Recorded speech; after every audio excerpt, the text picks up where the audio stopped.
Olá pessoal, sejam bem-vindos de volta, aqui é a Adriana e você está no canal do Literário. E nesse vídeo eu vou compartilhar com vocês todos os livros que eu li no mês de abril e já adianto que foi um mês excelente de leituras por aqui, mesmo com um ritmo corrido, né, correria do dia a dia, um ritmo muito intenso, ainda assim eu consegui ler, consegui, dentro da disponibilidade, né, de pouco tempo que eu tenho, consegui ler e produzir conteúdos aqui para o canal e consegui ler além do que geralmente eu estou acostumada a ler ao longo do mês, né? Geralmente eu leio 4 livros e dessa vez eu consegui finalizar 7 leituras. Eu gostei muito dessa façanha e com certeza vou manter essa organização para os próximos meses. Mas na verdade não tem muito mistério, né? Eu intercalo livros curtos, livros mais leves com leituras de projetos, com calhamaços, então isso acaba a gente lendo mais e também conhecendo novas histórias, porque esse é o meu maior interesse, né? Não é a quantidade do livro em si, mas as diferentes histórias que eu tenho contato. E isso me deixa ainda mais animada para o mês de maio. Eu já fiz a minha lista de livros de projetos, as séries que eu compartilhei com vocês, né? E quem não assistiu, eu vou deixar o link aqui na descrição do vídeo. Vou começar as minhas séries. Mas tudo isso, né, com relação às leituras de maio, eu vou deixar para compartilhar com vocês no próximo vídeo. Vamos agora às leituras concluídas em abril. E a gente já começa muito bem com Cândido ou o Otimismo, do Voltaire. E é aquele tipo de livro que sempre me surpreende, porque nós temos um livro curto, mas que traz tantas abordagens, é um livro que tem profundidade e que também traz muitas discussões, tanto com relação ao contexto histórico, como também com relação ao contexto filosófico em que ele está inserido. Além disso, aqui ele também traz muitas críticas, permite reflexões e discussões profundas. Para mim foi uma leitura que valeu super a pena, uma leitura prazerosa, principalmente pelo conhecimento que a gente pode obter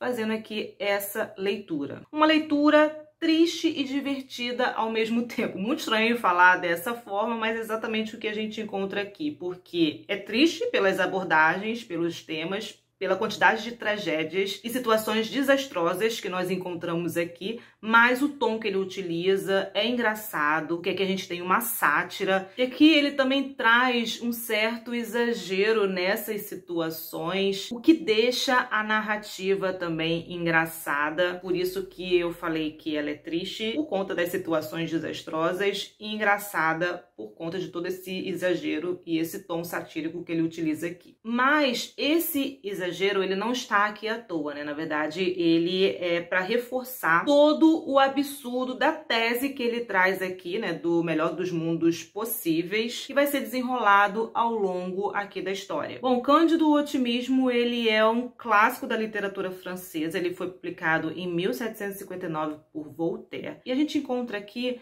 uma crítica à filosofia otimista do seu tempo. Mais especificamente, ele vai criticar aqui o filósofo alemão e matemático Leibniz, que argumentou de modo geral que Deus ele é o criador de todas as coisas e a realidade em que vivemos é a escolha de um Deus amoroso e, portanto, nós vivemos no melhor dos mundos possíveis. Então, o que Voltaire ele vai fazer aqui? Ele vai utilizar a figura de Cândido como forma de criticar o pensamento otimista que predominava ali naquela época e que era um debate importante no século XVIII. Então ele vai abordar aqui um problema filosófico através da ficção, se opondo radicalmente às ideias de Leibniz. E reforçando aqui, né, que segundo ele, tudo o que acontece no mundo é para o bem e Deus tem um plano para todos. Deus criou o mundo da melhor maneira possível. O mal, ele existe pontualmente, mas ele é recompensado infinitamente por um bem maior. Além disso, né, segundo Leibniz, nada acontece sem um propósito, sem que haja uma causa necessária. E essa crença aqui que é conhecida como o otimismo de Leibniz. E através aqui dessa história de Cândido, Voltaire, ele vai mostrar que essa é uma visão de mundo ingênua, superficial e que é necessário encarar a realidade de frente e lutar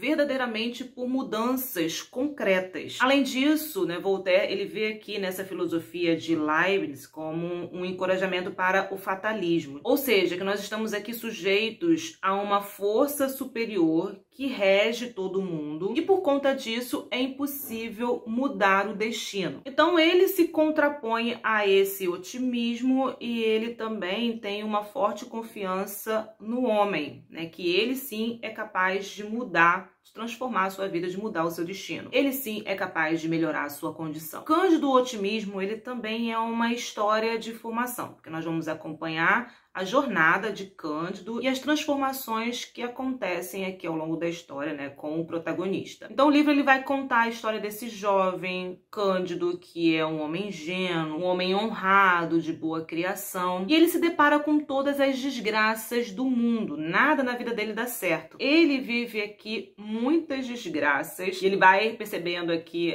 conforme a gente avança na leitura, que tudo aquilo que o tutor dele, né, o Pangloss, ele passa para ele, ele percebe que é falso, que não se aplica na realidade, não se aplica na vida dele. Mas a princípio aqui ele acredita viver no melhor dos mundos possíveis. Bom, Cândido acredita estar em um mundo com o máximo de bem e ele se apega a essa ideia de que ele vive no melhor dos mundos possíveis, mesmo diante das piores tragédias que acontecem na vida dele, né? Aqui a gente, ao longo da leitura, vai ver que ele vai ser roubado, né? As pessoas se aproveitam da boa fé dele, ele leva uma surra, é preso, dentre muitas outras tragédias que ele passa. O interessante aqui é que mesmo Cândido, né, ele vive de acordo com a filosofia do otimismo, ele tem atitudes de acordo com aquela corrente. Mesmo assim, ele percebe que vivendo daquela forma, aquilo não traz, de acordo com essas crenças, de acordo com os pensamentos filosóficos,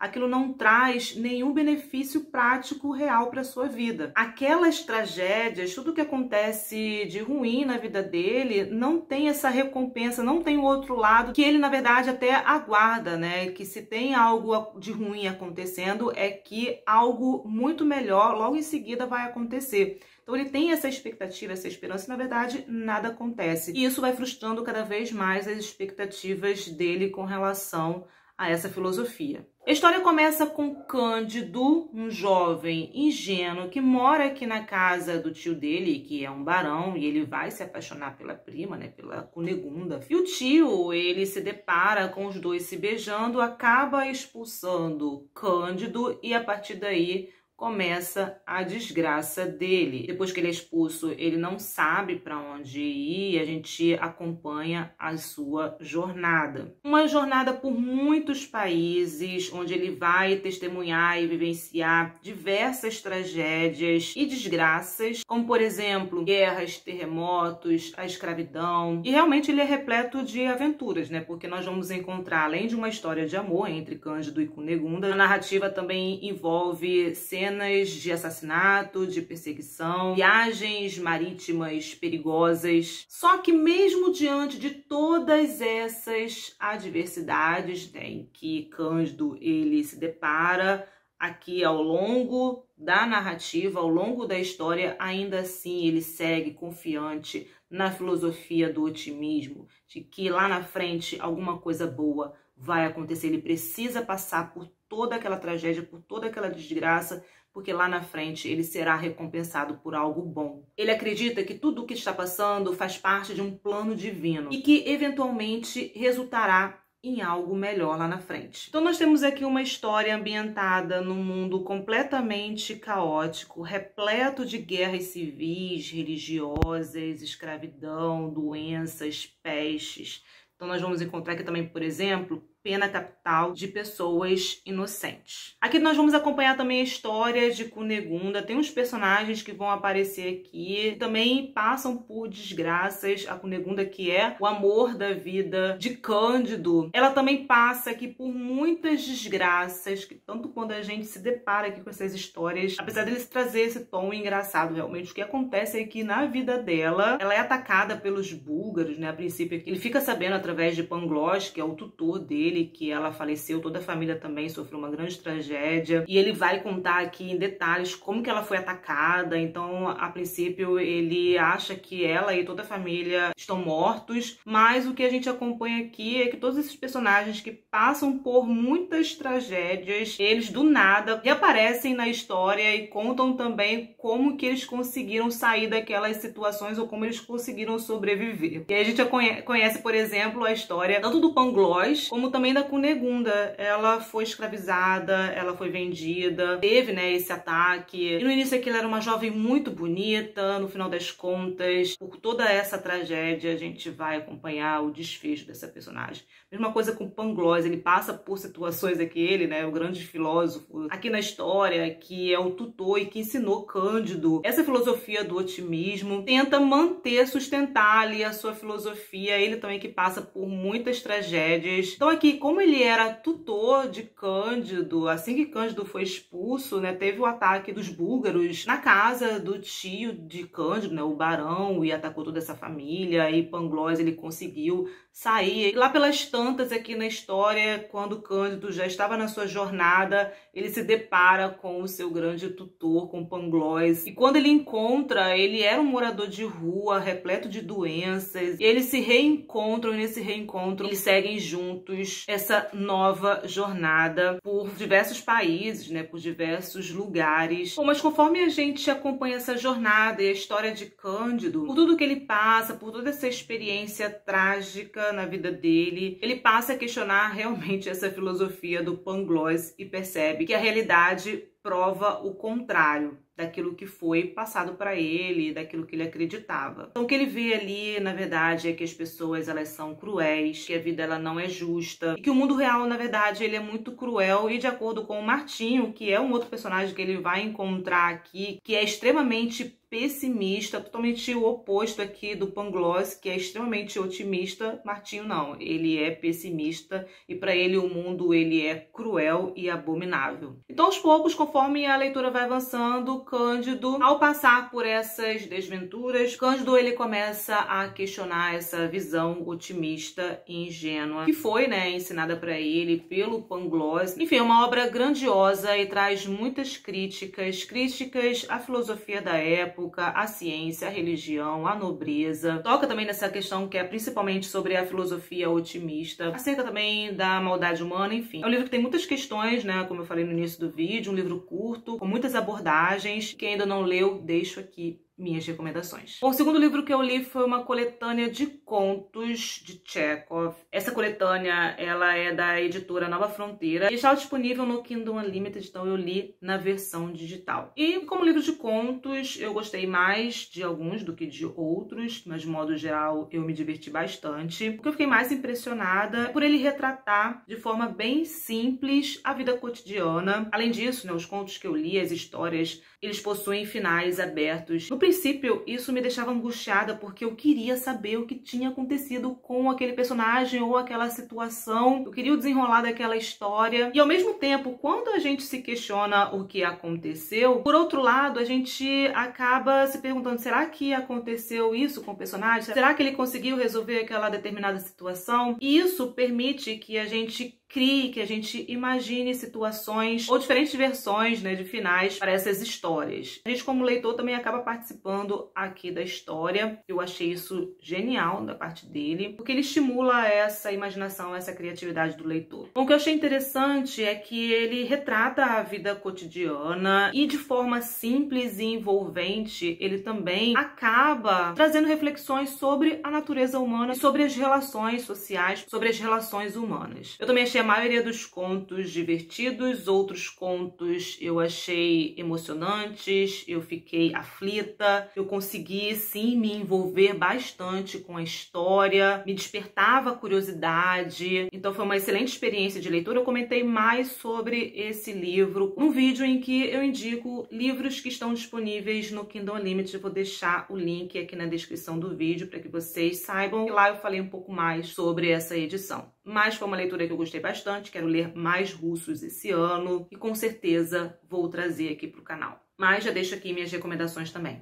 Um outro livro que eu li na maratona que eu fiz no mês de abril. Nós tivemos 2 feriados e num deles eu aproveitei para fazer essa maratona, que é Mesa para Um. A edição física não está mais comigo, porque como não é um livro que eu vou reler, eu já doei. Mesma coisa, né? Vou deixar todos os vídeos em que eu comento sobre esses livros aqui no box de informações. Também comentei um pouco mais sobre o enredo e sobre a minha experiência de leitura nesse vídeo da maratona. Mas de modo geral, eu gostei da escrita, apesar de não ser uma história em si que me agrade, que eu seja o público, mas eu gostei da escrita dela e também da maneira como ela estrutura a narrativa e como ela desenvolve tanto a história como também os personagens. Então, para quem realmente gosta desse tipo de livro, de romance, mas que traz algumas abordagens aqui, alguns dramas desses personagens, com certeza vai ter uma excelente experiência de leitura. E esse livro, ele faz parte da categoria dos livros leves e divertidos, ou com leve drama, que sejam bem escritos, que sejam envolventes, para poder intercalar com leituras mais densas. Então eu estou buscando essa experiência de leitura e aproveito também para compartilhar com vocês. Bom, mês de abril também eu fiz um desafio aqui no canal, que por sinal eu gostei bastante, pretendo fazer mais desafios nos próximos meses. E eu acho que esse desafio também contribuiu bastante para ler mais. Eu fiquei focada nesses livros, né? Porque geralmente eu acabo pegando outras leituras, e esse desafio me fez focar mais nesses livros e concluísse essas leituras. Bom, o primeiro livro que eu li para o desafio foi O Grande Mentecapto, de Fernando Sabino, que, como eu comento com vocês, vou deixar o link aqui na descrição do vídeo, não foi uma experiência de leitura que me agradou, apesar de reconhecer que ele é um livro bem escrito, que traz temas importantes, que traz a cultura popular, abordagens críticas. Eu gostei muito do começo do livro, até os 40%, que se continuasse nesse ritmo, nesse estilo, com certeza seria uma grande experiência de leitura. Entraria para os favoritos, porque de fato eu me diverti bastante, mas só em 40%. Depois para mim foi ficando arrastada, não fui achando mais graça na história, fui achando cansativa, sem paciência em querer continuar aqui com a leitura. Talvez não tenha sido o momento para esse livro, portanto é um livro que eu não descarto ler futuramente para avaliar se realmente o momento é que não foi favorável. Se você já leu, deixa aqui nos comentários, né, o que você achou. Eu sempre vou deixar recomendações para que vocês leiam e tenham a sua própria experiência de leitura. Bom, o segundo livro que eu li para o desafio eu gostei bastante foi Morte no Nilo, principalmente porque eu consegui adivinhar quem foi o assassino, mas eu adivinhei sem ter certeza. Sabe quando dá um estalo assim, uma ideia, será que pode ter acontecido isso? E logo que veio essa ideia, eu já gravei a atualização para poder compartilhar quais eram os meus suspeitos aqui, os prováveis assassinos, e eu fiquei extremamente surpresa e feliz porque eu acertei quem era o assassino. Não acreditei. E mais, as motivações deles. Isso para mim foi inédito, porque eu sou muito difícil de achar quem é o assassino. Como eu comentei, né? A Agatha Christie, ela não deixa pontas soltas. Os personagens, qualquer um aqui pode ser o assassino, porque geralmente tem alguma ligação ali com a vítima. Mas como eu andei lendo Sherlock Holmes, acho que isso ativou o meu lado detetive, um lado mais aguçado para a história, que eu consegui ter essa percepção. E eu gostei muito de ter adivinhado. Gostei bastante do começo, quando ele apresenta o conflito entre as amigas, né? A Jaqueline, a Linné, as motivações ali. Isso prendeu minha atenção, despertou o meu interesse, minha curiosidade em dar continuidade aqui com a leitura. Depois eu fui achando a leitura um pouco arrastada. Na verdade, eu fui perdendo o interesse. Quando apareciam os outros personagens, eu queria mesmo acompanhar a trama principal, o conflito ali principal. Gostei bastante também de conhecer aqui o Poirot e acompanhar aqui como que ele faz para desenrolar esse crime. E depois que o crime acontece, isso também voltou a despertar a minha curiosidade, mas somente quando tinha um núcleo ali principal. Ou seja, quando o Poirot ele estava investigando os personagens, descartando, né, quem não poderia ter cometido o crime, ou tentar elaborar ali ideias e motivações para poder identificar quem era o assassino, e também quando eu lia essa trama principal. Essas eram as partes que mais me chamavam a atenção. Só que esse livro aqui ele é repleto de personagens, são muitos personagens, nem todos esses despertaram meu interesse em continuar lendo. Mas, de modo geral, foi uma leitura que eu gostei bastante, foi uma leitura envolvente, que eu me diverti também e ainda por cima consegui adivinhar quem é o assassino. Eu fiquei muito orgulhosa e feliz com isso. Deixo aqui minhas recomendações para quem ainda não leu e quem já leu diz aqui se esse aqui é um dos seus livros preferidos da Agatha Christie ou qual o seu preferido. Deixa aqui recomendações também para que eu possa ler o próximo. Um outro livro que eu li, inclusive foi o favorito do mês, que é As Vinhas da Ira. Eu fiquei muito impressionada aqui com a história. É um livro que traz como pano de fundo histórico a Grande Depressão nos Estados Unidos e os impactos aqui na sociedade. E a gente acompanha especificamente aqui a família Joad, que são expulsos da sua terra e para sobreviver eles acabam indo para a Califórnia. E a gente acompanha esse êxodo não só da família Joad, como também o êxodo de milhares e milhares de pessoas, também com a promessa de encontrar emprego na Califórnia, um meio também de sobreviver, já que muitos aqui estavam passando fome, não tinham onde morar, estavam em busca de emprego e também de sobrevivência. Então, boa parte do livro a gente acompanha a família Joad indo para Califórnia, passando pela estrada, né, pela Rota 66, então vai contar aqui todas as dificuldades ao longo dessa viagem, até o momento que eles chegam na Califórnia e eles não têm onde ficar, eles ficam em acampamentos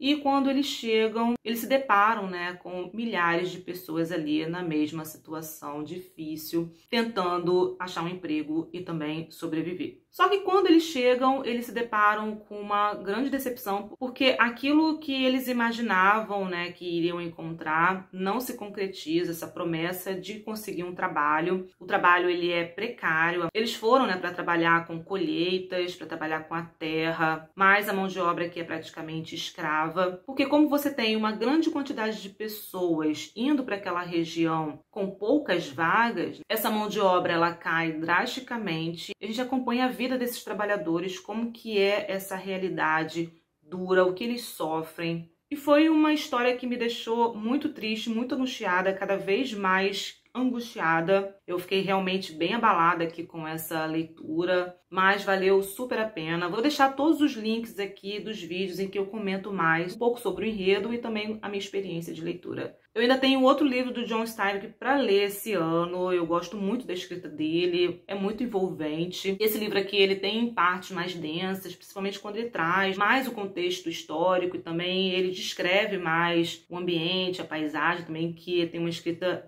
incrível. Era um livro que estava precisando de uma nova edição. Que bom, né, que agora temos. E com certeza aqui deixo minhas recomendações. Por fim, li também Maus, um quadrinho. Fiquei muito feliz em ter lido esse quadrinho. Esse livro eu ganhei do Lucas Bittencourt. É um livro que tem como pano de fundo a Segunda Guerra Mundial, mais especificamente o Holocausto, a perseguição, né, dos nazistas aos judeus, o cerco até o campo de concentração. E a gente acompanha aqui o Art, que entrevista o pai dele, que foi um sobrevivente aqui do campo de concentração, para retratar a vida dele na época que ele era jovem, né, que ele vai se apaixonar pela esposa dele, como eles se conheceram. Vai falar sobre a mãe dele, o que aconteceu com a mãe dele, com a mãe do Art, né, do autor, até o momento em que começa a perseguição e eles tentam se esconder, tentam escapar, mas o cerco ele se fecha, até o momento que eles não conseguem mais se esconder e vão para o campo de concentração. Tanto o pai do Art como também a mãe. E a gente acompanha o que acontece com eles enquanto estão no campo de concentração, né, com trabalhos forçados, toda a desumanização em que eles passam até o final da guerra e o que acontece com cada um dos personagens que aparecem aqui. Fala também da relação, né, entre Art e o pai dele. Eu fiquei muito impressionada com o quadrinho, como ele é muito bem feito.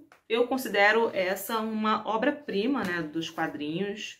Fiquei muito feliz em ter lido nesse desafio. E eu achei ótimo porque, apesar de gostar de quadrinhos, mangás, HQs, eu quase não leio. Então foi ótimo poder inserir nesse desafio. Estou pensando também em fazer outros desafios para poder inserir livros que eu gosto de ler, de diferentes gêneros, categorias, para poder contemplar essas outras áreas. Falar sobre uma determinada série literária ou de algum gênero como fantasia, policial, poder diversificar mais a minha leitura, então trazer esses desafios pode ser uma forma de contemplar essas outras obras. Bom, pessoal, então é isso. Essas foram as minhas leituras do mês de abril. Como eu falei, eu estou muito animada para as leituras de maio. Eu já separei os meus livros, algumas leituras já estão em andamento, inclusive tem uma que eu já estou na reta final. Então no próximo vídeo eu compartilho com vocês quais livros eu separei para ler no mês de maio e o que vem por aí. E se você já leu algum livro que eu apresentei nesse vídeo, deixa aqui nos comentários como que foi a sua experiência de leitura. Caso tenha se interessado por algum deles, os links estão disponíveis aqui embaixo no box de informações. Lembrando que comprando através dos links, vocês ajudam o canal com uma pequena comissão sem pagar nada mais por isso. E se você gosta desse tipo de vídeo, aproveite para deixar o seu like, porque isso ajuda bastante na divulgação do canal. Se é novo por aqui, aproveite para se inscrever, ativar as notificações para receber dicas de livros e acompanhar a programação do canal. Obrigada pela companhia e a gente se encontra nos próximos vídeos.